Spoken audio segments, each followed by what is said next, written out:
Now we will look at functions and closures in Swift.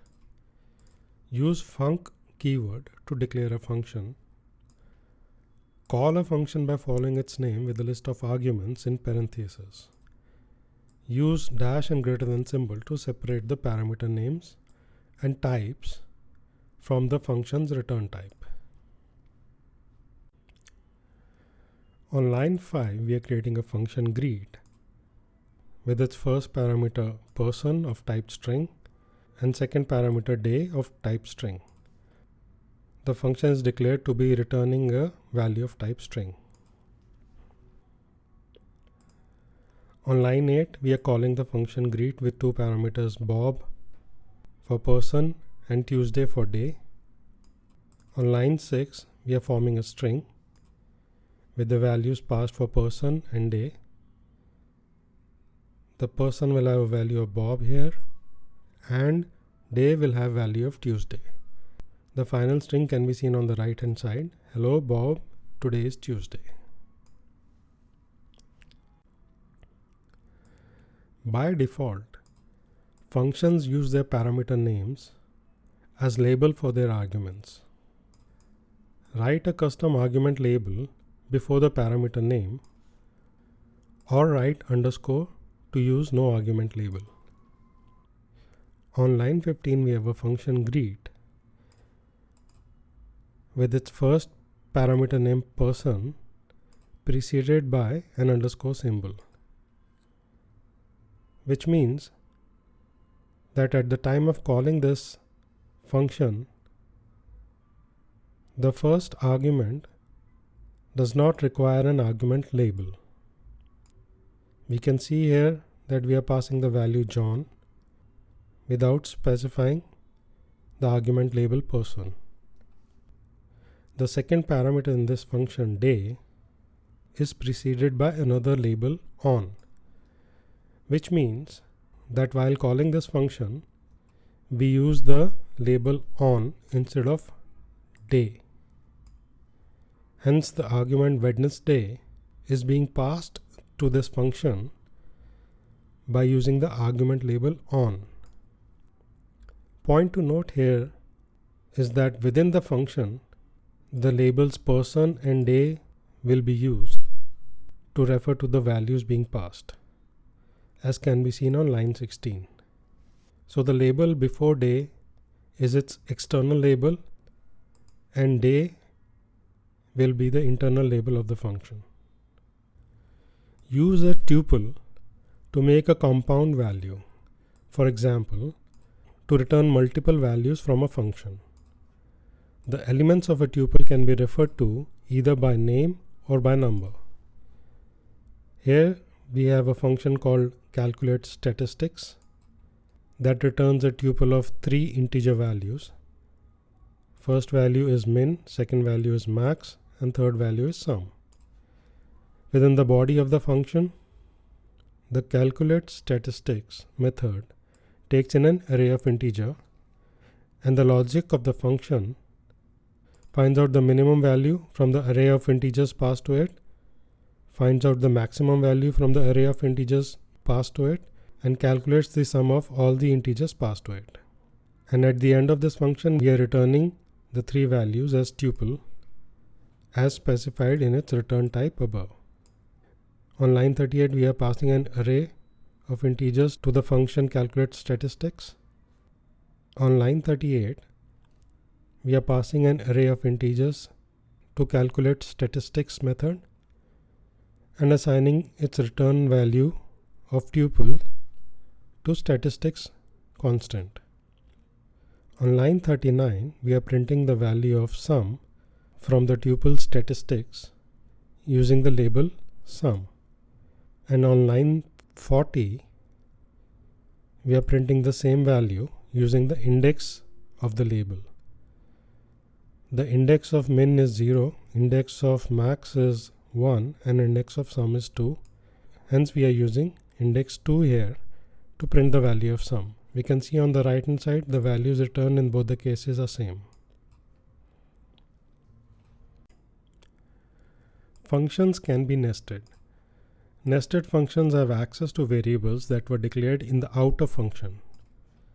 You can use nested functions to organize the code in a function that is long or complex. Here we can see on line 44 that we have created a function return 15, and there is another function add within the body of function return 15. The variable y is declared in return 15 function, which is also available within the add function. Within add function, we are adding 5 to the value of y and assigning back to y, and finally we are returning the value of y at the end of the function. So when we call return 15, we can see on the right hand side that the value returned is 15, which is 10 plus 5. Functions are a first class type. This means that a function can return another function as its value. Here on line 56, we have declared a function makeIncrementer that returns a function type. Within the body of makeIncrementer, we have declared another function add1, and we are returning add1 function at the end of makeIncrementer. Here on line 62, we are calling makeIncrementer function and assigning its return value to increment variable. And on line 63, we are passing a value of 7 to increment, which is now same as the add1 function. In add1 function, we are adding 1 to the past value. Since we are passing 7, the final value will be 8, which can be seen on the right hand side. A function can take another function as one of its arguments. Here on line 67, we have declared a function hasAnyMatches. Its first parameter takes an array of integers, and its second parameter takes in a function type. The requirement defined here is that the function will take an integer value and return a bool value. And the function hasAnyMatches itself returns a bool value. On line 75, we have declared a function less than 10, which takes in an integer and returns a bool to match the type of function to be passed to condition. On line 79, we are calling the function hasAnyMatches with an array of numbers and the function less than 10. The function hasAnyMatches evaluates the array of integer based on the function that is passed to it as condition. The function passed less than 4 returns a bool value. Here we are iterating the list array.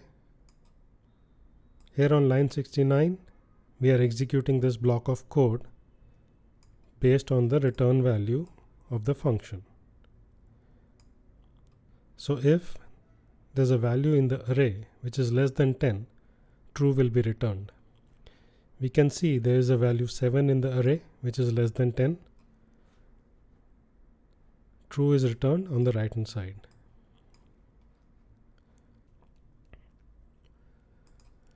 Functions are actually a special case of closures, blocks of code that can be called later.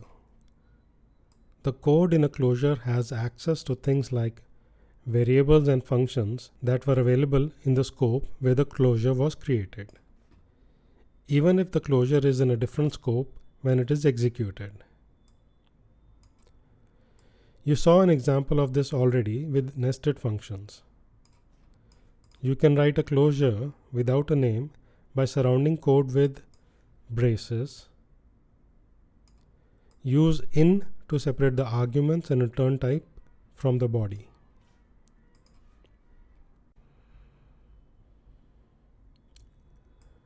Here in this example, we are passing a closure to the map function. We can see here that the closure is similar to a function. The arguments and return type of closure is given before the in keyword, and the body of the closure is given after the in keyword. And the whole closure is between the braces.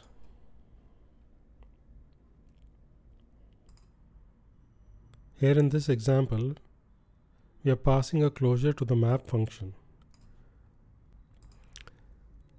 The map function in the array uses the body of the closure to operate on each value within the array. It will iterate to the values in the array, and each time the value from the array will be assigned to this parameter number, and then the body of the closure will be executed. So we have the array of numbers we created earlier. The value in numbers are 20, 19, 7 and 12.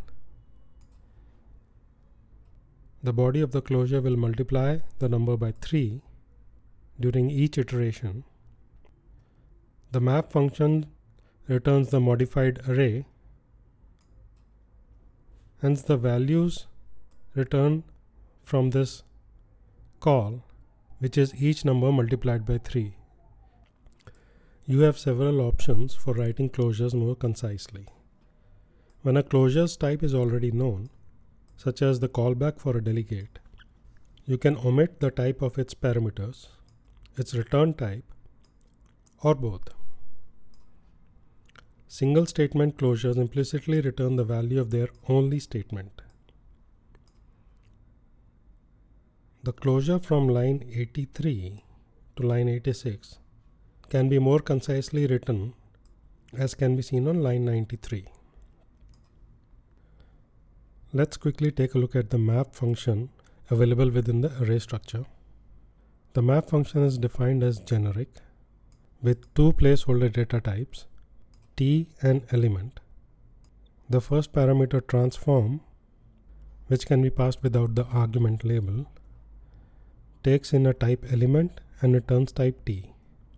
The type element is defined as generic type in array structure, which refers to the type of data contained within the array.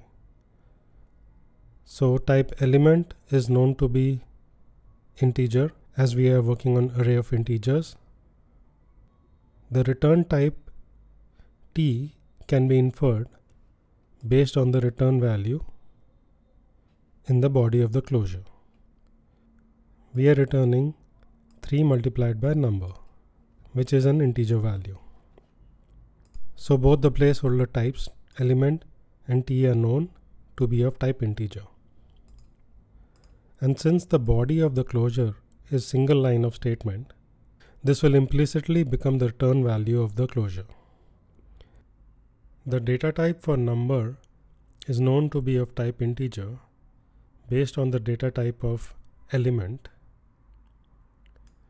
and the return type integer is also known based on the value being returned from the closure. Hence, here on line 93, we can omit the data type for the parameter, and we can also omit specifying the return type. So int from the parameter type and int as return type can be omitted.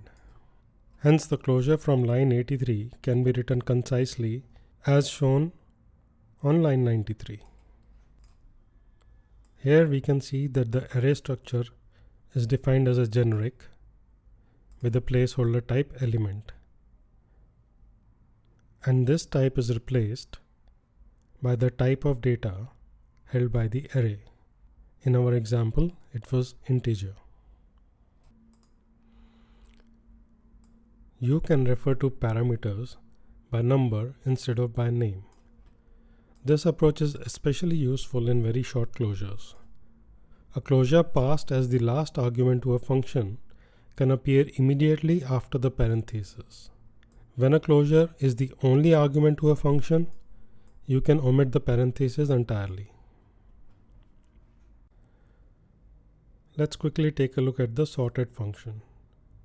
The sorted function takes in a closure with two input values element comma element and a return value of bool.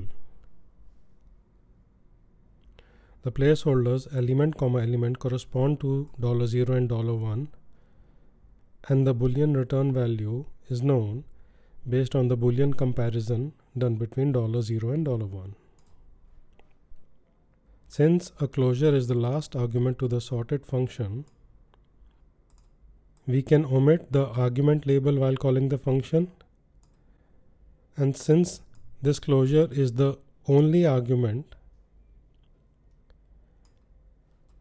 to the sorted function, we can also omit the parenthesis itself.